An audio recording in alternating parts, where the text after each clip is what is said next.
Hey guys, thanks for checking in with STOP. Today I'm going to give you a verbal slap on the wrist for eating meat. Naughty carnivores. I'm kidding, I'm a vegetarian and even I know it can be tiring hearing people lecture on and on about not eating meat. If you happen to be a cow watching this, that's a different story unfortunately. Cow burps and farts contain methane, which is up to 34 times more damaging to the environment than carbon dioxide. And think about it, it takes a lot of food, water and land to raise a cow, especially when 40 to 60% of the whole cow isn't even used for human consumption. So what's our alternative then? Let's chat to Cade McConnell, who's a plant-based chef. Cade has been vegan for 9 years. He's a chef, an author, he runs workshops, makes clay pots, and here he is cooking without a microwave.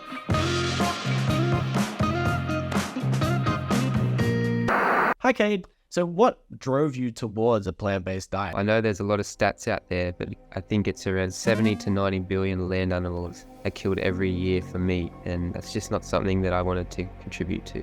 And for me, it opened a whole new door. I was then able to experiment in a new way of cooking, learn completely new skills that I'd learned traveling, and from then I started a whole new career.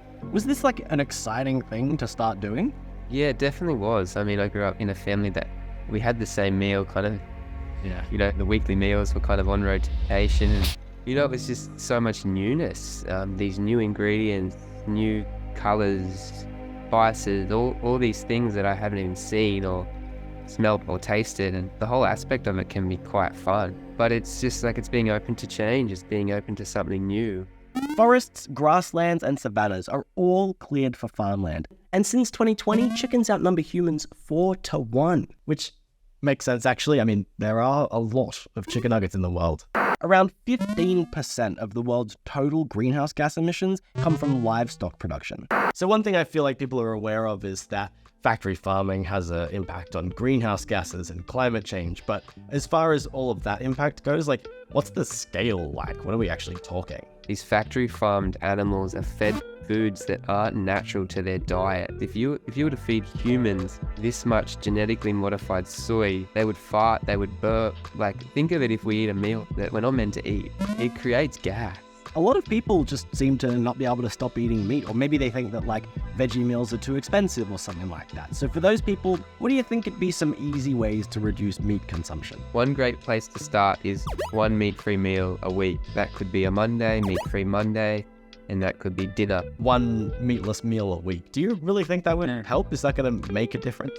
On an environmental level, yes. This is about reducing our meat consumption, which therefore relates to us reducing our carbon emissions. But how? Or I guess, how much of a difference does it make? You can save 500 litres of water just from one meatless meal. That's important. And that's just one meal. Imagine if you tried a whole day or a whole week.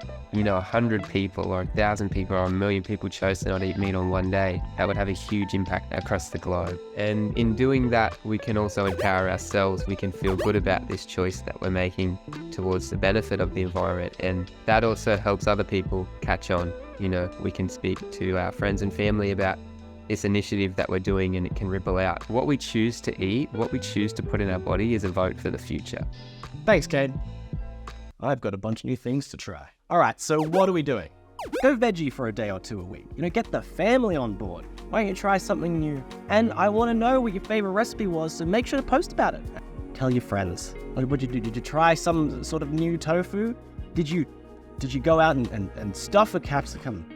Smash an avocado. You can use the hashtag STOP2030 or VeggieSwap.